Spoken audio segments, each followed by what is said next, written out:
kita waktu itu dengan pimpinan GAM. Bahkan waktu itu ditawarkan perundingan awal itu di 3 kursi, SIRA, GAM, dan RI. Tapi waktu itu kita tolak, biarkan GAM, kepentingan SIRA nanti diwakili oleh GAM. oleh GAM. Makanya kita kirim, ada banyak kawan-kawan yang mendampingi perundingan itu dan konsep-konsepnya. Sayangnya konsep kita masuk hanya sebagian kecil di dalam perundingan. Karena kalau konsep SIRA waktu itu kan tetap harus ada pelaksanaan referendum, tidak ada pilihan lain. Maka SIRA sampai sekarang pun itu tidak dibubarkan, jangan salah. Jadi sentra informasi referendum Aceh itu SIRA, yang sayangnya ketua presidium itu belum pernah dibubarkan, masih ada dia. Dan beda dengan partai SIRA. Partai SIRA itu beda, didirikan oleh orang-orang SIRA. Orang SIRA ini kan ada di berbagai partai. Di Parlok ada beberapa orang di Parnas, ada di Parlok lain. Begitu, karena SIRA referendum itu organisasi perjuangan sipil yang dibuat oleh Kongres, tidak berhak saya yang bubarkan. Oke. Nah, oke lah, dari berbagai macam isu gagasan yang diusulkan oleh SIRA tidak terakomodir di MOU, tapi tetap masih ada hikmah lah dari hasil yang sudah disepakati. Nah, apa ini yang terbesar, karena masyarakat kita ini di tingkat Gampong itu sudah bosan, yang dia akan muncul selalu menjelang pemilihan. Baru nanti kita akan bahas nih wakil rakyat ngapain aja dia di parlemen atau di eksekutif. Apa nih Bang hal yang harus kita perhatikan terus ini untuk Aceh? Apakah Aceh ini masih dalam koridor perdamaian? Iya, masih, tentunya masih. Dan perdamaian adalah salah satu prasyarat paling fundamental yang tidak bisa dihindarkan jika kita ingin membangun dengan baik. Hanya saja untuk mengisi perdamaian itu dalam bentuk pembangunan, kita kan butuh kejujuran, butuh talenta, butuh kemampuan teknis yang strategis, dan juga butuh jaringan yang kuat dengan pemerintah pusat dan juga dengan internasional supaya tetap memperhatikan Aceh, tidak diremehkan seperti masa lalunya. Karena kalau kita bicara masa lalu itu kan ada kecelakaan sejarah yang menjebak generasi kita, maka kita tidak boleh menjadi penjebak generasi berikutnya. Itu yang paling penting. Nah, maka oleh karena itu saya pikir hasil dari MOU Helsinki ini salah satu yang paling penting adalah adanya penerapan otonomi khusus lebih luas, ya, otonomi khusus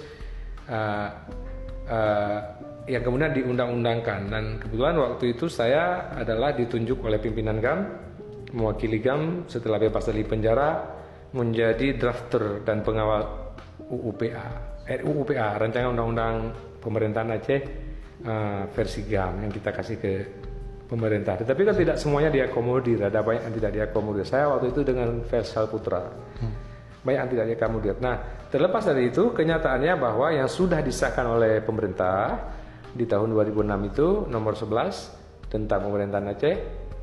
Nah, itulah yang menjadi kenyataan yang menjadi pegangan sekarang bersama beberapa undang-undang lain tentang otonomi daerah. Konsekuensinya berarti bahwa siapapun yang jadi pemimpin di Aceh, di gubernur, di bupati, wali kota, plus rakyatnya ya harus siap menjalankan itu.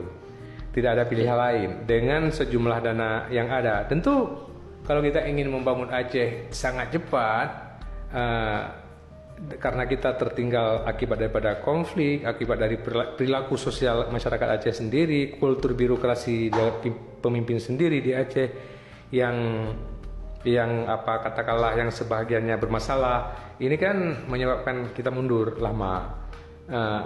Nah, saya sering sampaikan, termasuk waktu saya wagub ini, kita tidak mungkin sekarang menyalahkan lagi pemerintah pusat. Dulu kita bisa bilang ini pemerintah pusat tidak adil, tidak ini, tidak itu. Sekarang kita baru bisa salahkan kalau pemerintah pusat curang, kan? Tetapi persoalan terjadi sekarang lebih banyak di internal Aceh, di pemerintahan Aceh, terutama di parlemen, di DPRA, di DPRK, dan di perilaku sosial masyarakat yang memilih pemimpinnya tidak mampu menyeleksi, karena masyarakat kita kan lebih melihat sampul kulitnya ketimbang isinya. Ketimbang isinya. Ini maka hadis Rasulullah mengatakan pemimpin yang dalim, wakil rakyat yang dalim itu bisa lahir kalau pemilihnya dalim, kan begitu? Nah, kalau bicara salah siapa? Jadinya kolektif. Kalau bicara bagaimana cara memperbaikinya, ya tobat kolektif. Tobat semua ya. Siapapun yang ada di Aceh wajib tobat. Walaupun dia mungkin tidak berbuat salah supaya terjadi perbaikan. Oke, nah ini Bang, ini perdamaian Aceh sudah sampai puluhan tahun lah sampai sekarang ini. Apa yang dilupakan oleh elit-elit di Aceh, baik dari eksekutif maupun legislatif lah salah satunya. Artinya Aceh ini masih dalam koridor perdamaian. Iya.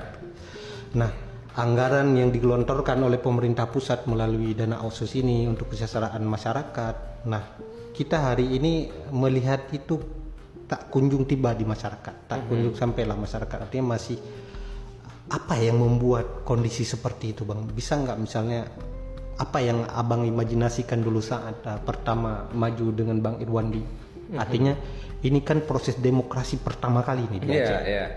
Apa yang abang harapkan yang akan abang lakukan untuk Aceh melalui undang-undang pemerintahan Aceh ini gitu saat itu, dan itu tidak terjadi gitu? Ya, itu makanya di 5 tahun pertama semua orang menyatakan banyak heritage, banyak warisan yang kita tinggalkan dalam waktu yang sangat singkat. Sebenarnya dulu saya dan Pak Irwandi dipanggil ke istana begitu terpilih sebelum dilantik oleh Pak SBY. Beliau menyatakan fokuskan pada menyelamatkan perdamaian. Urusan-urusan lain itu sekunder, primer perdamaian. Tetapi kita bukan hanya berhasil memfokuskan menjaga perdamaian. Memang kita sangat lelah karena saya hampir tidak tidur menerima tamu, korban konflik, mantan GAM, orang miskin di rumah pribadi, di rumah dinas, sampai untuk keluarga hampir nggak punya waktu itu. Ya, berat sekali. Tetapi kita membuat visi misi yang begitu bagus, ada kesehatan gratis, ada beasiswa besar-besaran. Bahkan program pembangunan jalan tol itu dimulai masa kita, sudah kita bebaskan lahan waktu itu di akhir jabatan kami. Tapi kemudian setelah kami kalah dan menang Dr. Zaini Abdullah dan maka itu sempat dicoret. 2017 diajukan lagi. Kemudian kita membawa beberapa investasi seperti PLTU Nagaraya, baik yang punya BUMN, yang swasta, PLTA Pesangan, dan termasuk pabrik semen yang di PD yang sekarang macet, itu rekomendasinya masa kami. Nah, banyak investasi juga yang muncul saat itu. Banyak. Nah, jadi makanya orang banyak mengeluh, sayang sekali itu tidak bersambung. Sebenarnya masa kami itu infrastruktur dasar sudah bagus, padahal dana sedikit, dan juga pembagian tugas dengan BRR jelas, yang dibangun BRR jelas, yang kami bangun jelas dengan jumlah dana yang sangat sedikit. Saya akan naik dengan Pak Irwandi di posisi dana 2 triliun pertama, tahun kedua sekitar 4 dan seterusnya. Berarti di masa pemerintahan di pertama kali itu tahun 2006 itu hanya mengelola anggaran sekitar 2 triliun. 2007. Itu 2007 ya, 2 triliunan. Kemudian 4 triliun karena 2007 belum ada dana otonomi khusus. Iya, di 2008 baru mulai. 2008. Dan jumlahnya kan tidak besar karena dia bergantung dari 2% dana DAU secara nasional. Jadi kalau semakin banyak APBN ya semakin banyak. Artinya kan di masa pemerintahan abang pertama kali di Aceh itu banyak sumber-sumber anggaran. Tetapi programnya jelas, dan makanya waktu itu kan hampir tidak ada penyimpangan, misalnya orang mahasiswa yang menerima beasiswa itu misalnya diperas, tidak ada, karena kita buat itu sebagai dana suci. Waktu itu dana otonomi khusus kita perintahkan tidak boleh untuk pengadaan kantor pemerintah, tidak boleh untuk beli fasilitas pemerintah. Itu benar-benar harus untuk kesejahteraan ekonomi dan pendidikan.